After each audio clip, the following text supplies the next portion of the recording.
Cara Alwill, friend for so many years, creator of the Champagne Diet, author of almost 10 books now, just like artist extraordinaire, and the second coach that I ever hired.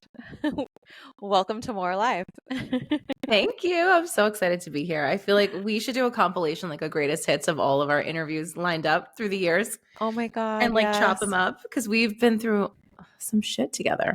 We really have, and we have gone through some parallel seasons with like our business ups and downs, our dating life, shitbag men that we've met along the way. It's like if you guys, I think we've said this so many times, and we both did Beachbody together for a while. Like Yep. you guys, Cara was all of a sudden, Cara was like, I'm going to be a Beachbody coach and signed up to be on my team. And I was like, how did I just land the Champagne Diet on my team? Rebel Body Babes. We did some Rebel serious Body shit with that, Babes. though. That was a moment. We did. No, we had hundreds of women in that group. We literally blew that shit up. That I Yes. really think that moment in time is what like got me to my divorce. Yeah. Just Oh, that yeah. whole mental, physical, like lifestyle makeover and like the strength that I gained during that time was wild. I got that from so many women over the years that I was working with Beachbody, where as you start to feel physically strong, you start to feel mentally strong. And it's like the chicken and the egg, like doesn't Yep. matter which comes first. And both of them just benefit each other. And a lot of women are like, I'm finally going to do it. I saw women secretly leave abusive relationships. They would like leave the house in the middle of the night and come back to me months later and be like, I know you haven't heard from me in a while. This is what happened. Like I got my kid and I out, and just like, oh, I have chills thinking about it. Like it was a really meaningful period of my life. Obviously I wouldn't have done it because I'm not like, I can't do anything if it doesn't have deep purpose, but to see women just like come into their power, that was so fun. Our group was popping. I still get messages. People are like, are you guys still doing Rebel Body Babes? I'm like, no, but you know, come along, follow us, come hang with us now in our next chapters. But yeah, it was a moment. So many identity shifts since then. Wow. Yeah. Wow. Okay, so you guys, I hired Cara back in, what was it, like 2013, 2014? Yeah, I don't even remember. Like yeah. A minute ago, over a decade ago. And if I had known that moment that I would be sitting here talking to you today on a podcast as like a dear friend, she would be freaking the fuck out. She would be starstruck and be like, no way. No way. That was like before Instagram was even like what it is. That was Oh a my God, long time ago. We met on Facebook. Yeah. Yep. Yeah. I wasn't even Instagramming yet. Yeah. Wow. It's insane.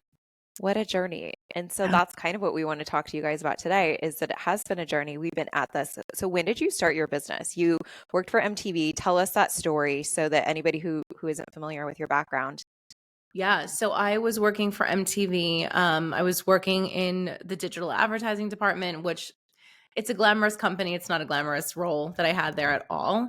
And I feel like I always knew that I was a creative person. I wanted to work in the music industry. I wanted to write, but I couldn't get there from a corporate standpoint. Like I was always in these sort of like operational administrative roles. And it was 2008 and I was about to go through a big breakup with my first boyfriend, not my ex-husband, but my first relationship. And a good friend to me, we were talking about like lifestyle changes, and I don't know, long story short, I said I was going to start drinking champagne because I wanted to get healthier, which go figure. Okay. Kind of works until it doesn't. But it was like the lowest calorie drink that, you can have. And it still is. 100 calorie glass. Yeah. Like 90 calories, 100 calories. It's a smart move. And, you don't need like a whole bottle. I mean, you can do that, but you don't need to.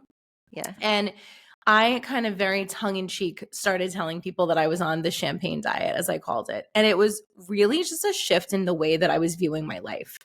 And I thought about the way people celebrate with champagne. And that's like such a special drink, especially here in the US, right? Like it's for special occasions. When you pop a bottle, everybody turns their head. Champagne comes in a beautiful bottle. It's from France. Like you pour it in a beautiful special glass. And I was really thinking about the way that I was living at the time. And it was not very champagne-like. It was more like Budweiser diet vibes.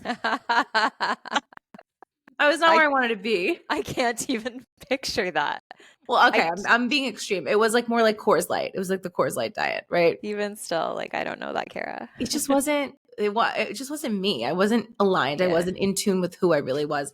And the relationship I was in was playing a big part in it because it was really stifling me from shining. Like he didn't want to see me evolve. He didn't want to see me blow up. He didn't want to see me shine. And I was in love with him, as most girls are in their 20s, and staying, even though I knew it was unhealthy. And finally, I was like, I can't do this anymore. And I wound up leaving that relationship. And I started really blogging like heavy. Like this was 2008. This is like the blogging, golden age. And I was blogging and I was using Twitter and my Facebook page to connect with people that were reading the blog. And I was really loving the connection that I was like forming with these women. And from there, I was like, well, how can I turn this into like a job? Because obviously this is so much more fun than trafficking ads to the internet. And I decided to enroll in life coaching school. And I became a certified life coach around 2011 or 2012. So for a couple of years, it was just the blog. And it was just me being creative and like really figuring out what I wanted to do. And at the time, I thought I was going to be posting healthy recipes and pairing them with champagne. And I would go to like these champagne clubs and I learned how to like saber a bottle of champagne. So it's really pivoted so much from back then. But the message was always helping, right? It was always like helping women celebrate themselves. That was always the core of what I wanted to do. Yeah. So the business itself, like I started actually bringing an income when I became a coach. And that was again, like 2011 or 2012. But the brand has been around since 2008. And it's just evolved from there. I miss those early blogging days, by the way. Oh, me too. Instantly, I wasn't a blogger, but I like loved witnessing the evolution of people's creativity having a place to live all of a sudden on the internet. And I had this very romantic idea that I thought that I would be a blogger. I tried many times, but like it's not, it wasn't for me. Well, go to Substack. That's where it's having a renaissance right now. I do see you guys on Substack, and I think that's possible. Maybe I'll talk to you about that. Maybe I need a little coaching on that. Like what's the growth look like on Substack? Like, it's amazing. It's amazing. I mean, first of all, it's a revenue stream because you can have a paywall, you can podcast on there, you can live stream on there, you can do video. I mean, it's way more than just writing. I think I just don't know enough about it, and I should, because I'm kind of at that point where having to create for Instagram where it's like got to be the visuals and the reels, and it's actually creating a little bit of a barrier between me getting my words into the world. And I was like, should I go to Threads? Is Threads gonna die? Where's the place? Because the reason I did so well on Facebook, if you guys didn't know this about me, I made my first $1 million on Facebook. And part of that was there was no barrier. Like I could do a photo, I could do a video, or you could just post whatever your thoughts were. And I loved it because there was absolutely no concern about the grid. And I think that becomes like a source of friction for some people. Anyways, like thanks for turning this into my coaching call. I really needed that. I'm telling you, we'll talk about it because you should really be there. You should really be there. Like, so, I mean, with the whole TikTok scandal that happened last weekend, like people were already positioning themselves from TikTok to come to Substack, and they did. And a lot of people are now there, and a lot of the bigger influencers are over there because it's a you can have a paywall. You can't do that on Instagram. No one's really getting paid for their content on Insta. So it's a whole different thing. That's okay. So I'm so glad we're actually having this conversation because this is it. Like, how do we have staying power? How can we be like, you've been at it since 2008. It's 2025. You do the math. Like, what the fuck? I've been at it since 2011. And yeah, like we've been at it for a while. And the thing that I always said about Beachbody, because Beachbody could get very boring because you're kind of selling the same program library over and over and over, and you have to stay in love with it. Like being able to stay in love and alive about your business truly is its own art form. And for us to still be doing really well, you have hundreds of thousands of followers. You've sold, I have no idea how many books. I'm sure you probably have a good indication. Maybe you don't even know. I'm sure you probably have over 300,000, and they're in 10 languages now. Yes, like all over the world. Your audience is in so many countries. I'm in 74 or 76. You're probably in like all of them. The podcast has almost 12 million downloads, and it's in 180 countries. Damn. Like, I didn't even know there were 180 countries. I'm like, wow, there's that many. Wait, sorry, how many countries are there? What? Like, it's hard. That's hard. Yeah, so what talk to me about how you wake up every single day and you find a way to stay in the game. I think I try not to think about staying in the game. And that's really what does it. Because if I sat here and got in my head and started saying, well, where am I going to be in 5 years? And what's happening now? And where do I Yeah. need to go? And where should I pivot? I would suck all the fun out of what I do. I would suck all the creativity and the joy out of what I do. So I try to always start with what is the most fun? Like, what is lighting me up right now? What is exciting? What makes me feel alive? What gets me out of bed? What's exciting to me? And I don't judge it. Like, because a lot of times, like, what we want to do, like, listen, let me take it back. If somebody would have told me, however many years ago, someone do the math, I don't know, 2008, if somebody would have told me that the champagne diet could become a globally known brand that has earned millions of dollars and has millions of followers and books in 10 languages, it would sound insane. Like, it would truly sound insane to anybody, right? It was a little blog called The Champagne Diet. But I had a vision for it and I stuck with the vision and I just kept following what felt interesting, right? There's like that quote, and I'm totally forgetting who said it, and I feel bad because I can't quote him, but it was maybe Frank Kafka said it. Follow your most intense obsessions mercilessly. And I love that. Oof.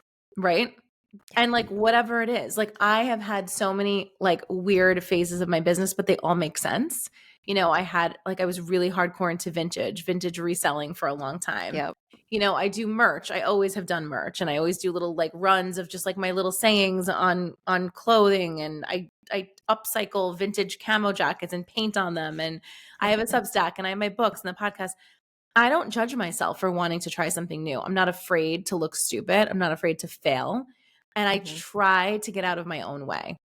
You know, I think that's like the biggest thing is just like not allowing myself to be the person that tells me that I can't do it. Because there are a lot of people in this world that are going to tell you that your ideas are silly and you can't do something. And like, don't be one of those people.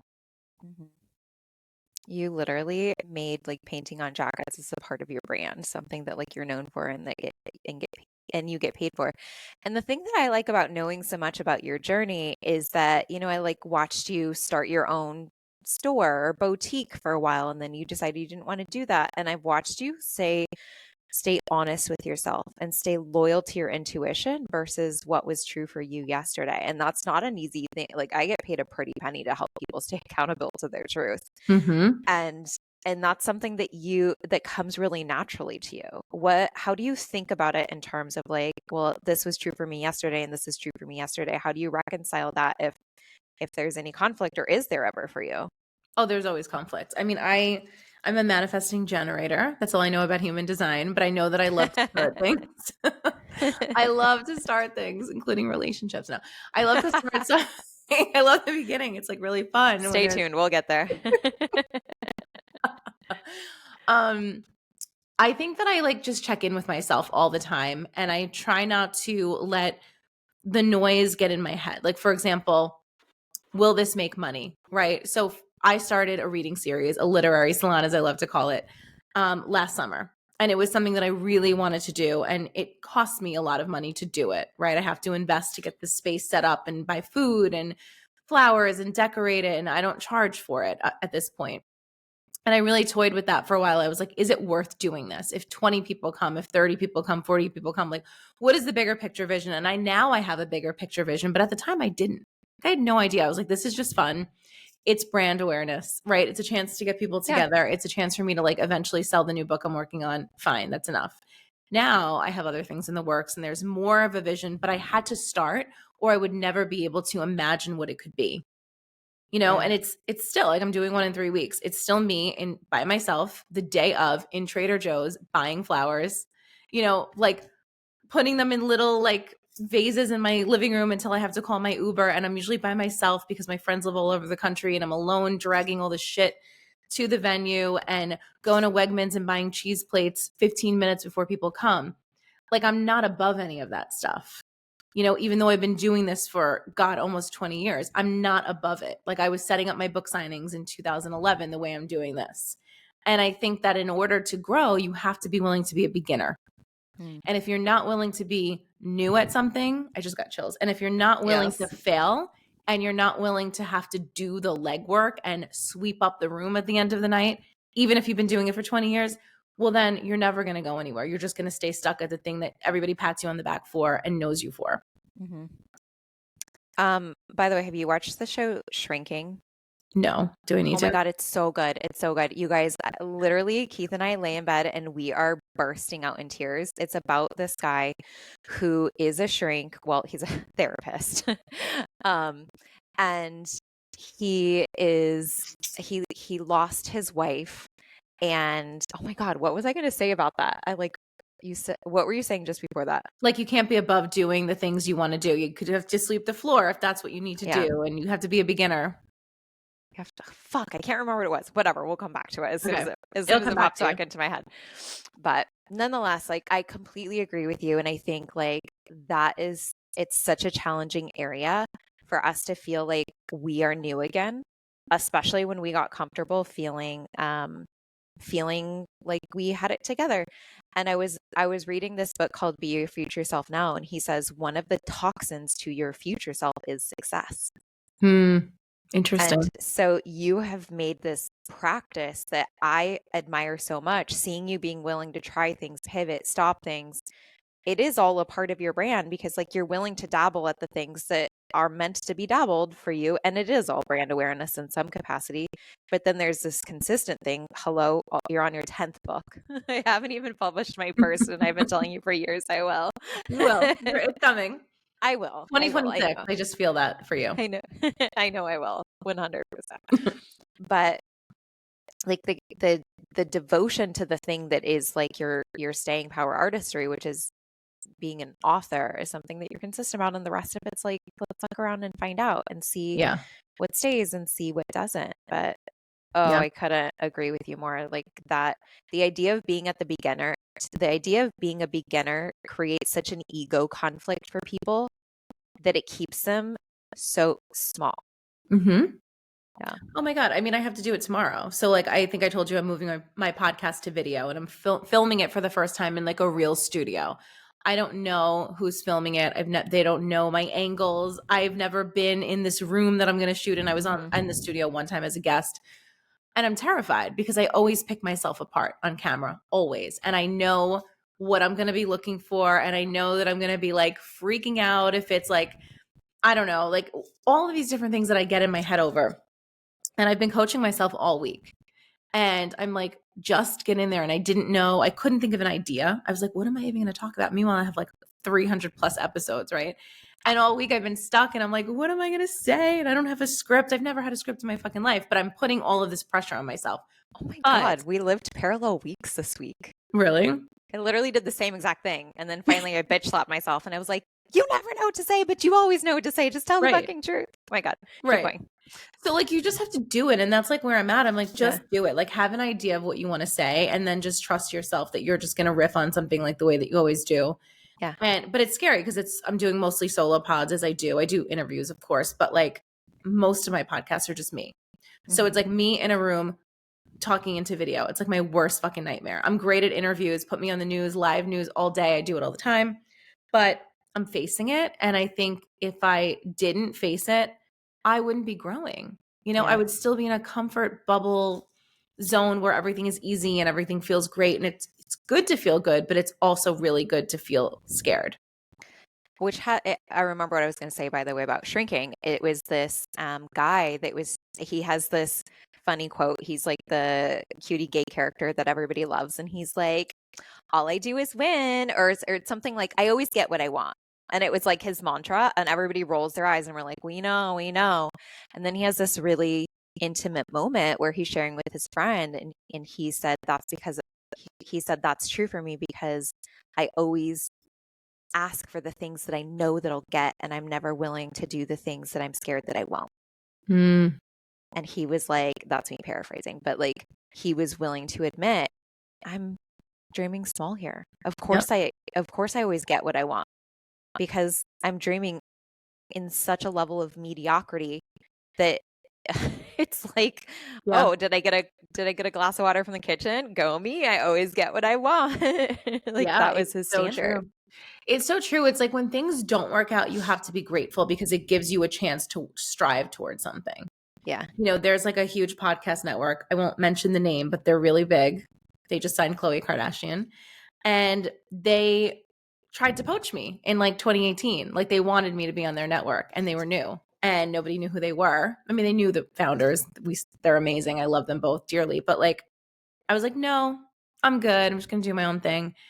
And years later, like now I'm like, oh my God, I want to be on the network so bad. Like, why did I say no initially? Like, why did I fuck up my chances? And I'm like, no, like now you just need to work a little bit harder because it would have been easy to get in from the ground up. But now the bar is so high. Like the Mhm. number of download, like I've spoken with them, the number of downloads per episode are like 10x what I have. And it's like, all right, game on. Like, let's do it. Like I Ooh.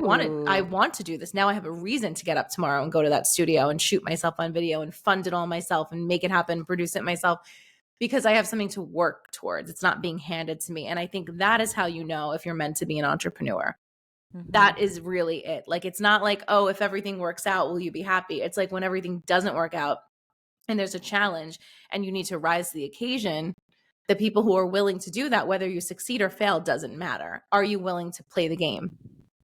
Our confidence only grows when we're doing things that are slightly out of our reach anyway. So it doesn't even feel all that satisfying when you're just doing the thing that's like 100% in your reach. Mm-hmm. I love that I have an episode on my program called Underdog called My Hunger is My Edge. Mm, And I love shooting for things where I'm like, I have no fucking idea. Like, I don't know if I'll ever get that. And it's not the point. The point is like, who do I become in the process? exactly. That's exciting. Yeah. Yep. That's sexy. Oh, I Yep. love that. So we were talking about staying in our artistry in order to achieve without chasing. That was a discussion that we were having. And I can't imagine that there's never a moment where you catch yourself like chasing something and then you have to realign into creativity because like the energy of chasing feels icky, Mm-hmm. right? But the energy of like running towards something with devotion feels delicious and feels Mm-hmm. inspiring. Like how do you shift when you're like, ew, I don't like how I'm thinking about this. Well, so a great example is the podcast, right? So if I get into an energy of like, oh my God, I really hope that they choose me. I really hope they pick me. I have to get this many downloads. I have to be on this level. Then it feels like I'm chasing something. And it feels like I'm chasing something that's telling me I'm not good enough yet. And that feels Hmm. gross. So I Yeah. try to flip it. And I'm like, okay, I know what I want. And I'm going to go and do this thing regardless of whether or not I get it. And it's still going to be amazing, right? Because I'm still going to produce it on my own and have it. And I'm still reaching millions of women. And that's ultimately the goal, right? It's not about who I'm associated with, who's producing it, who the advertisers are, or whatever. It's what I'm actually doing. So I think always like reconnecting to my why, as cliche as that sounds and overused as that phrase really is, that's what it comes down to. What is the why behind it? Why am I Mm-hmm. even fucking doing this in the first place? What's the point? It's not to look good or to have a certain name attached to me. It's because I love this thing that I'm doing and I'm good at this thing that I'm doing and people love what I'm doing. Mm-hmm. So it's just really separating yourself from like the intention, I think, and realizing like if the intention is pure and the intention is something that you're excited about, then run towards it, right? Like you said, be devoted for it. But Mm-hmm. switch it from feeling like I need to be picked by this thing or it doesn't mean anything. If I'm not chosen, it's like when I got my book deal, like I finally got a book deal after I had been rejected so many times and I fucking hated every minute of it. I was like, this sucks. Like, why did I even bother?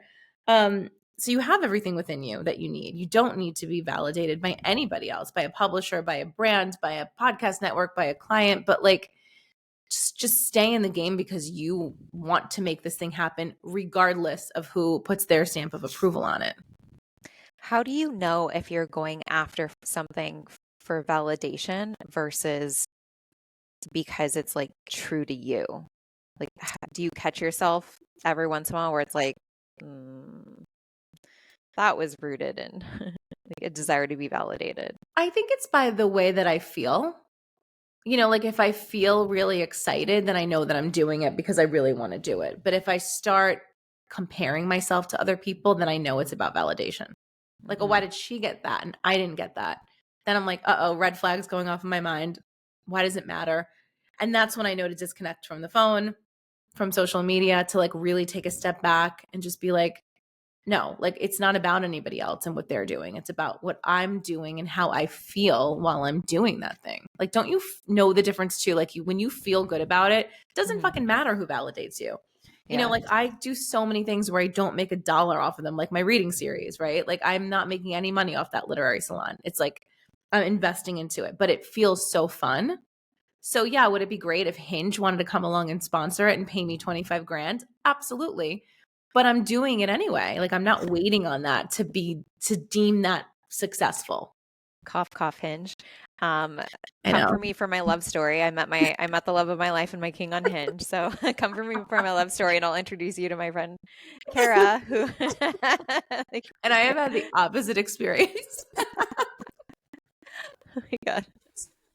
Oh. I still have more questions on that, but that's for off air. Okay, so who do you follow right now that really inspires you, and who do you follow that triggers you? Oh, good Or question. who have you unfollowed because you've been triggered by them? Who have I unfollowed? I have to think about this. Not because like let me also share my intention Mhm. is the intention is like I know that I've unfollowed people not because there's anything wrong with them or they're bad Yeah. people, but because they bring something up within me that like sometimes I know that I'm not ready to face. Like Mhm. there's been people over the years where I'm like, you're making me really uncomfortable with like you surpassed me. Like you Mhm. obviously have had massive success, right? And somebody who's I bet there's plenty of people even listening who's been around since 2008 and they're still like I'm still waiting for my like the results of like global impact like you've had, and Yeah. there's probably other people who have had 10x global impact. Like tell me about that experience. Give me some real life. I want the I mean, okay, I want to say this in caveat. I love him, but I've like totally followed and unfollowed Gary Vee throughout the years. Like I go through like yeah, phases with him, and I think he's amazing. I've met him in real life. I've like had conversations with him, and I think he's awesome. But it's a little intense for me at times, especially when I'm not working as hard as I need to be working, because it's just this like reminder in my face, like just to get the fuck up and do the thing, and yeah. it's a lot. Trying to think of who else. God, this is such a good question. I need to think on it more. I mean, I will be honest though and say I don't spend a lot of time scrolling these days. I really don't, and that's on Ooh. purpose. Um, I don't want because I can feel myself. I immediately feel myself getting like triggered, I guess, when I'm spending too much time looking around at other people. Mm-hmm. I will tell you another people that I have to unfollow oftentimes are like the Bravo celebrities. Like The I Bravo love Paige. celebrities. Like I did really like Paige DeSorbo. Paige, if you're listening, don't come at me. Like I think she's sweet, but she like really triggers the fuck out of me. And I think it's because I look at a lot of them and I think they're getting opportunities that I would love to get, but they didn't put the work in, quote unquote. And I really don't know what they've done in their real lives, but this is from my opinion. They got on a show and then all of a sudden they had millions of people looking at them and brands. And I'm like, well, is that really like, like, what's the point? You know, like, is it real? Like, is it just, 15 minutes of fame? Like, did they earn it? I really pride myself in like earning my success and I have been Mm, working really fucking hard at it.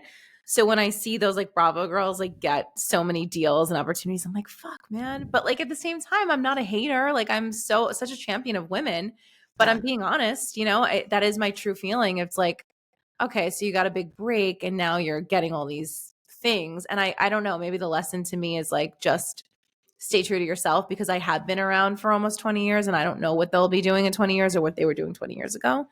Um, right, so the lesson there is maybe just like stay in your fucking lane, Cara, and focus on yourself and just know that your path is yours. And this is what I preach and teach and say all the time. Like my path is mine, yours is yours. Like we are meant to be on this journey, a personal journey for a reason. Like I truly believe we all have our own karmic lessons.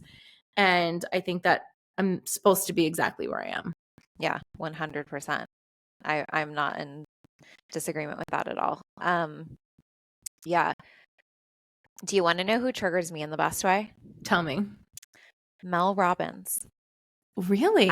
I love her to death, Mm-hmm. but I listen to her stuff and I'm like, and this is totally a me thing. I'm like, it's so simple, Yeah. which is of course why it goes viral because it's Yeah. simple. And I'm just like, but it like doesn't get the job all the way done for Yeah. me, you know? I'm She like, triggers my mom. I'm still really Mm-hmm. like I'm still a little hungry when I like consume. I haven't read any of her books, like just to be completely honest. Like I get the gist of the 5 second rule from listening Yeah. to her on podcast, but I won't unfollow her. Like I'm intentionally like, please trigger me because what she's doing is she's showing me that like, remember I was talking to a friend about this the other day and I was like, she like posted something so simple and it was like getting millions of views and I was like, what? This is mind blowing to people. The comments were like, "You're amazing. This changed my life." And I'm like staring at them and I'm like, "Really? Really?" But yeah. Yeah. But for her, it's like she's consistent. She's really fucking consistent. She's wildly convicted, Mm-hmm. right? And she keeps it simple. And like that she triggers me because I can get caught up in things being complicated and thinking that in order for me to be able to say something succinctly, like most of the time I'm a little long-winded. So I'm like, I don't even know if that's true anymore. Honestly, when sometimes I listen to like little clips that my team will find of my podcast and I'm like, in 90 seconds, I just got the job done. Like from start to finish, she got the O. Like, what am I talking about? But you know what I think it is too? It's like this is a big world, right? There's 8 billion people in this world. Yeah. We're not speaking to the people that Mel is speaking to. Like we're speaking to people who may be a little bit further along in their journey or maybe think a little bit differently. I don't Mhm. think that I speak to like the mainstream. Like I Mhm. think I speak to like maybe the people who are a little bit more advanced in their journey or a little more offbeat or a little bit more complicated because I am those things. So, you know, you just got to realize it's a different audience that you're going for. It is a different audience, and part of me doesn't want to believe that. Part of me wants to believe that like mainstream can think the way that I do. And Maybe after they read one of Mel's books, then they can come to you. you know what I hear? I heard someone say this years ago, like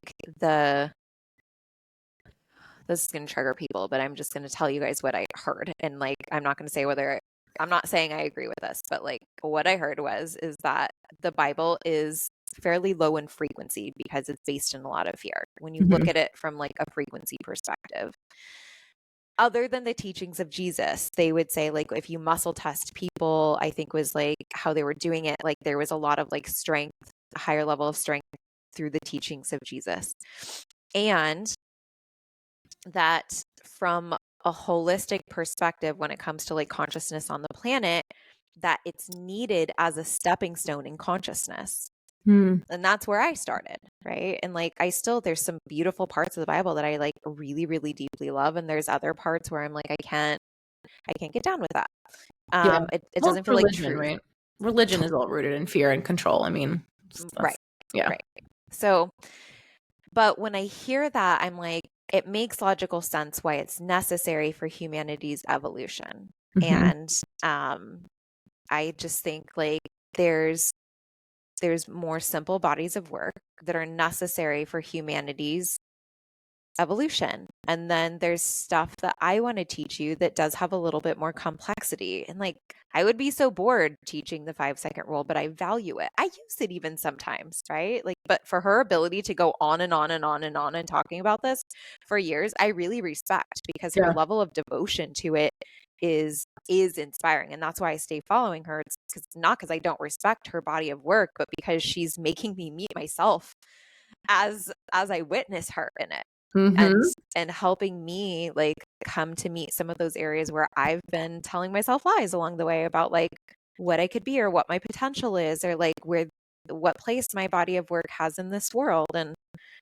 I do want to see my brand, like I keep getting I keep hearing the words like the More Alive brand will be a household name someday, whatever that means. Like, how will I know? I don't know. But I think I'm being challenged to actually to to be able to think about things even more in a simplistic point of view. But she has really triggered me in the best way. Thank you, Mel Robbins. Well, it's interesting because Girl Code is my most popular book, and I think it's my most simplistic book. Interesting. So I don't think the writing is as good as my writing is now. I know it's not. The concepts I don't think are that groundbreaking, but that book still sells like crazy. So Wow. yeah. You know what? Thank you for that. There's levels to it, right? You got something for everyone out there. So we'll just, keep creating, keep evolving. People will meet you where they need to meet you. And I think it's a lesson for us that like our work will not resonate with everybody, and that's okay. It's not supposed to. Yes, absolutely, for sure.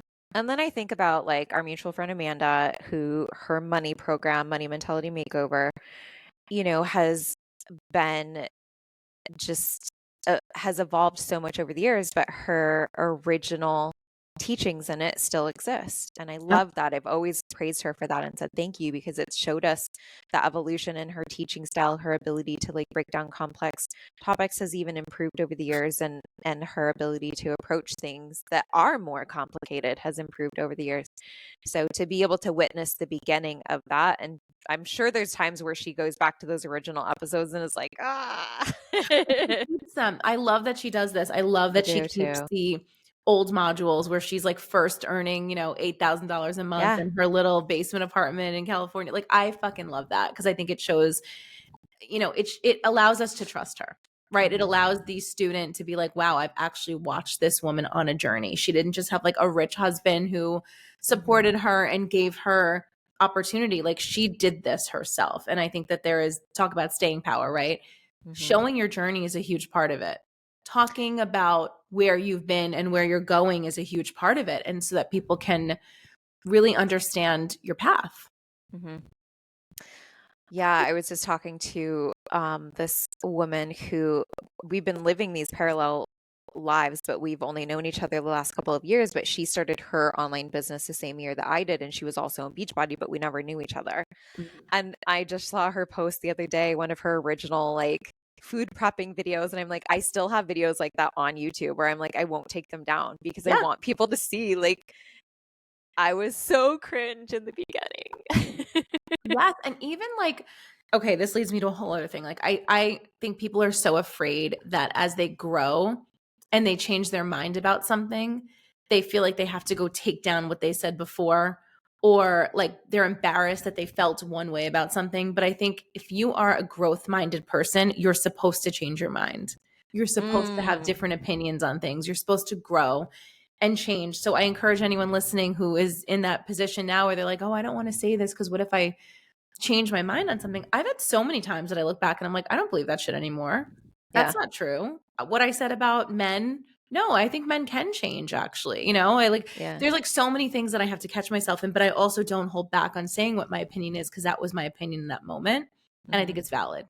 And I think your opinion, the way you feel about something is a reflection of your experiences and your wisdom and your perspective. And that is supposed to be ever changing. I love that so, so much. And one of the things that I learned as a way to like not disarm people, but as a way to actually create connection with people when I was being trained in rapid resolution therapies, we were trained to say things like, would you think this way for me for a second? So we're not asking you to adopt this as a belief. We're just asking, can you try this on for a second? And if you don't like it, take it right off. And it allows people to think about things without devotion to commitment, and the other thing that we say all the time is like, this perspective is just a way to think that might be useful, but we're not saying by any means that it's necessarily true.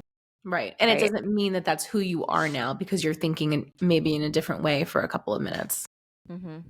You are not your thoughts. Right? We have a thought, but we are not a thought. Exactly.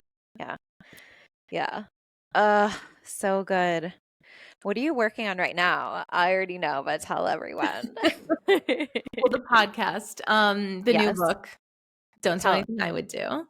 So it's a post-divorce dating memoir, kind of like essay style, but it is pretty chronological. I wasn't going to make it chronological, and then it just kind of turned out that way.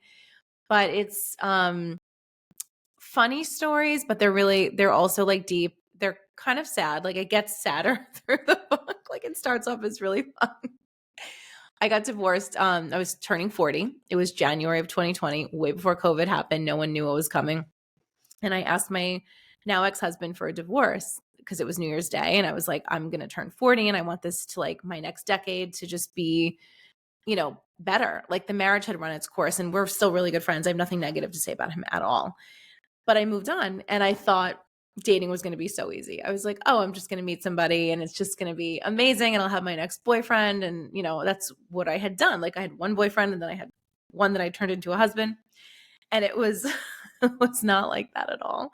So the stories are just my experiences, not just with the men though, but with myself, right? And how I changed and evolved over the past now 5 years. And like they're funny and they're I don't know. I just think it's for anyone that is kind of feeling a little bit lost in love. I think for me, I felt like I was so good at business and I could make anything happen in my career. But why couldn't I make relationships work? This was like the $1,000,000 question, right? Like, why can't I just get it right in love? And everything else felt like it came easy. So what was I doing wrong? And I was really approaching it from this standpoint of like, I just have to work harder and be better and understand more. And I couldn't figure it out. And I still haven't. I mean, let's be real, but I've definitely changed a lot. So the book is a collection of all of those stories and I'm really excited about it. I can't wait for this book. As soon as you showed me the cover art, I'm like, this is your best work yet. The world is not ready. And it is at the same time. It's gonna be so juicy and so good.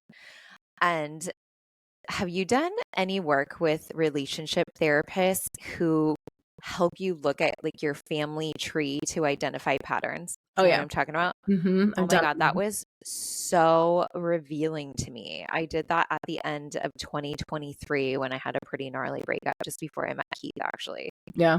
And it showed me like she's like, put a Pinterest board together of your new home and what love will look like. And all my pictures were of like friends and like if there was one photo with this guy where like he was at my feet and I was like the photo of like my feet. Obviously it's Pinterest girl, but like she has a book in her hand, he's at her feet, he's like looking up at her adoringly, but he's in her room.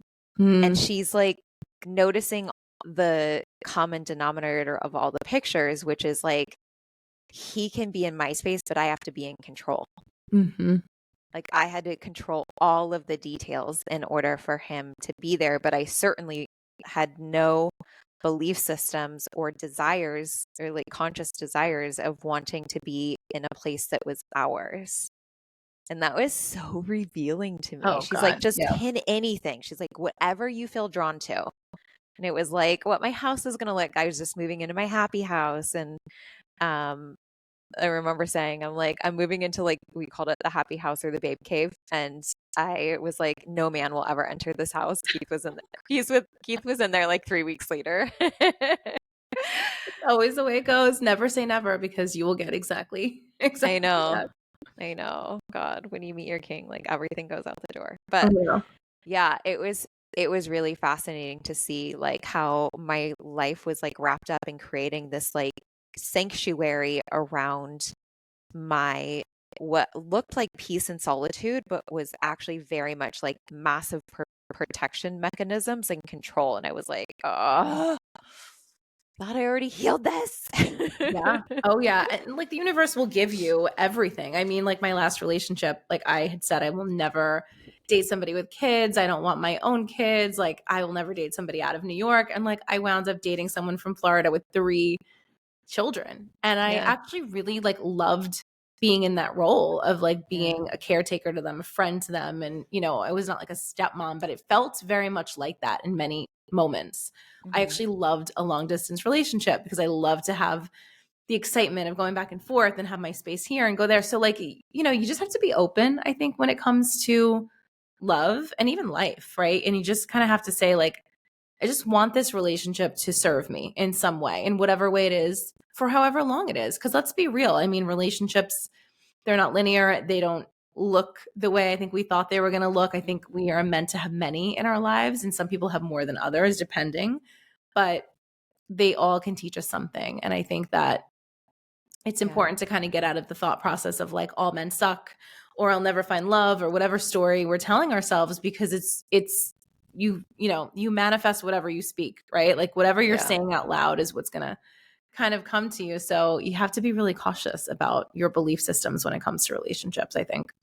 Yeah, when I finally was able to have the conversation with myself where I'm like, well, I'm the only common denominator here, so Yeah, exactly. that sucks. But at the same time didn't, because like I realized like I was the key all along, right? And I was just telling my astrologist because she was on my payroll from the second that I started dating. She was like the team astrologist, but also every time I would meet a new guy, I'm like, pull the chart. And she knows every dirty detail about every guy that I've ever thought I was going to go out on a date with or actually dated. And I was like, think of all the lessons that I have learned that have actually truly made me a better entrepreneur. I'm like, I Mhm. should literally write some sort of like thank you letter slash book something to all of the men of like what the billionaire taught me, what the surgeon taught me, what this guy Yeah. like. Yeah. I mean, that's like what my book is, right? Like you can Yeah. see the progression, and it's really interesting because you see like there's like I won't give the whole thing away, but it's like I start off so confident, right? And like it's fun and it's exciting. And then I go to such a low point and then I like come back up. But like every single one of those guys showed me something about myself, and I'm grateful even for the ones that like really hurt. Like one of the longest running stories in the book is a situationship that I had in 2023. Mhm. And it was so awful in so many ways, but like I learned so much about myself through him. And it set me up to then have a really loving relationship last year, even though there were issues, because there's always issues, but like I would never have accepted the love that I was given by that person had I not gone to such a low point. So there really is something to be taken out of every single relationship you're in. Oh my God, 1000%. Like I was pretty shredded after the last relationship before I met Keith. Like spent all of January of 2024 healing Mhm. and in a massive trauma response like the whole month. And because he showed me where all of those triggers were, he literally like agitated so many all at once. And it was pretty excruciating for 30 days. But I know beyond a shadow of a doubt, the way that Keith wants me to surrender and receive his like love and devotion, I didn't even have the capacity for until I was able to close those old traumas. Well, it's interesting because what you're saying is how my ex was. Yeah. He was so hurt by so many things. And we've talked about this at length. And I was so ready to give all this love. And he had still like, he describes it as like he had all this like debris to clean up, Yeah. So like there's always, everyone comes with shit. Everyone comes with shit. But if you're willing to be open and work through it and stay and give it a shot, I think so many people are quick to write each other off too when it comes to dating. It's like, oh, this person's got that, or they're divorced, or they have kids, or this is a red flag, or that's a red flag. But it's like, well, no, we're actually just all human beings. Mhm. So if you meet somebody, and I'm sure Keith met you, and you were willing to be like, okay, I'm going to be open to this, Yeah. he stuck around, and you eventually did open to it and deal with all the other stuff. So The thing that he would say is like, I was up open from day one, which I wouldn't necessarily agree with, but I think he just witnessed the byproduct of me doing the work within the relationship. mhm. And I was doing it fast. Like, so I will say he probably didn't see much of me being closed off, but also he's such an embodied man in his like principles and values and really lives them that he Mhm. disarmed me immediately. Like I let that man walk on our very first date, walk me all the way home to my front door. And I'm just like, Mhm. this man will not hurt me. I know it. And like I've just felt his depth and his presence from day one. Like he's such a trust. Anybody who meets him, they're like, we love him. He's just like a trustworthy human right away. Yeah. So like that has helped. But there's been moments too, like in complete honesty, where like we're both bringing a lot of shit into a relationship. But like my 20-year marriage was had some really high highs and some really, really low lows. And there's times where, like, at the end, when you're taking care of someone who has severe PTSD, your fear is like, if I save myself, he'll die. But if I don't save myself, I'll die. And Mm-hmm. there's this massive internal conflict. I felt like I was abandoning my country by leaving somebody who was, severely impacted by their military career. And it was just like the guilt that I had around that was awful. And at the same time, during that time, I felt trapped. I'm like, I can't save myself, but I can't get a sip of air. I'm underwater. Nobody's here to help me. I'm not going to survive this. And then I finally left, and almost the worst case scenario did happen. Like, he almost did die, and he didn't. And I'm so grateful we have like a different story to tell today. But there's been times where, like, when Keith first asked me to move in, which I just like launched on Instagram today that we're moving in together, when he first Hard launch. asked me, yeah, I was like, yes, I knew it was right. And then all of a sudden, these feelings of entrapment came up. And I was really meeting myself. I'm like, holy shit, holy shit. Like, I wanted to bolt out of his house and run. I'm like, I'm going home. Bye. I gotta get out of here. I've done that a few times. Many times. It's safe. It feels safe. I'm a runner when it comes to like confrontation and fighting. Like, I will like just leave. And I'm sure it's like so childhood related to my own like abandonment trauma stuff. So it's like, I'll leave before you could leave me, kind of a thing. Yeah. I'm working on it though. And again, like, just if you can work on it, that's more than half the battle, I think. Well, that's it. That's the whole point of life. Mm-hmm. Right. Just show up. Just keep showing up. Make pretty shit and And show keep up for showing up. yourself. Yeah.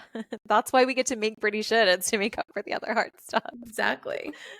Oh my God, Cara, I love you. Literally, I could I talk to you love for you. 3 more hours. I know. Uh, so when does the book launch?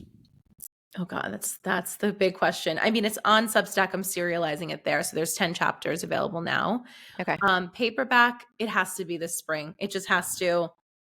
I need to just finish. I'm like, I'm writing the last chapter, literally and figuratively, as we speak. So it's hard for me to like give a date because I'm still processing a lot of stuff. So I'm hoping within the next couple of months it'll be out there. Okay, great. And then we'll link your Substack for people who want Thanks. to like Yeah. creep on the journey along the way as well. Yeah. I love you, friend. It is such Love an you. honor to like be doing life with you, this duality. And thank you for you guys. Cara is normally like a morning person. She's up at like 5 or 6 o'clock in the morning. And we tried to record this morning, but there was a guy hanging off a rope in front of her apartment, like making the New York loudest City life noises. is not for the faint of heart. So she still got on with me after 5 o'clock, which is like not a thing Cara does. I had So we coffee. love you. Love We you. Thank you appreciate for having me. you guys. We'll link everything. Go ahead and follow Cara over on Instagram if you're not already over there. We'll link her Substack and all the things in all the ways. But you guys definitely want to be in her world and find out when this book is coming out. I love you. Thank you so much.